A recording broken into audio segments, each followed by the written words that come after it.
You're only going to be successful in this community if you get to know this community in a real authentic way, man. And so, I really say, like, any educator, in fact, that's one of the assignments that I have my students do.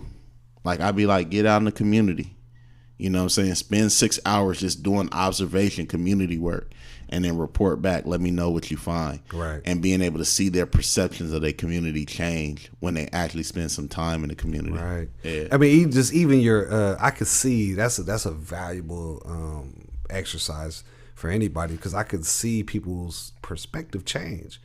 When I was doing my admin credential, Gigi Patrick, who is head of HR now, was a professor for the culture, the culture class or whatever, and cultural diversity class. And she had us do an assignment where we had to go to somewhere where they only spoke a certain language. That's dope. Right. So I ended up going to Chinatown in San Francisco, spent a whole day in Chinatown. And I'm not talking about the tourist section. I'm talking about the real Chinatown, right? Yeah.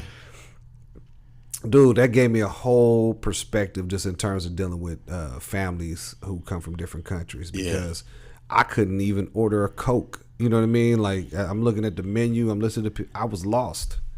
So, I mean, I just appreciate that exercise that you give your students. I give you an example, man. So there's a community in Phoenix called the Square. And the Square is primarily it's like 80, 90% Mexican.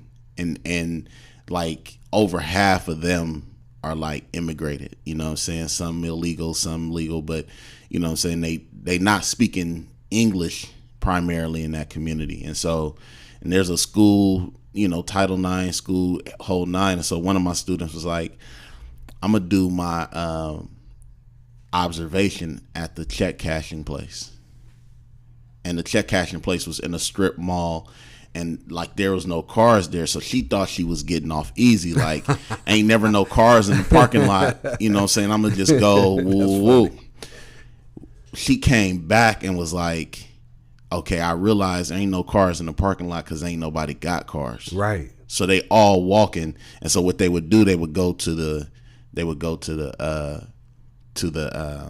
check cashing place, cash their check, send some money back to Mexico, but you know what I'm saying, keep the rest of the money, hit the meat market, which was on the left-hand side of the check cashing place, get some meat, and then hit the liquor store, which was on the right-hand side of the check cashing place.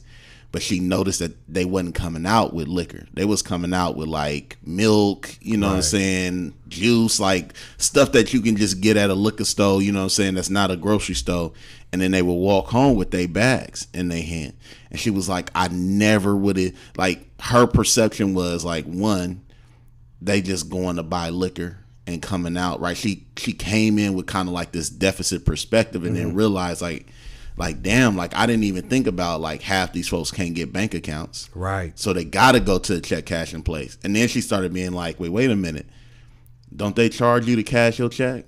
It's like, yeah. Absolutely. So now they being penalized, and they, some of their money is already gone off top because the check cashing place she was just looking at all of that, and she was like, man, like it gave me a totally different perspective. Now when I see my kids, I know what their parents is going through. I'm like, okay, like I get it now a little bit better than before. Right, that's right.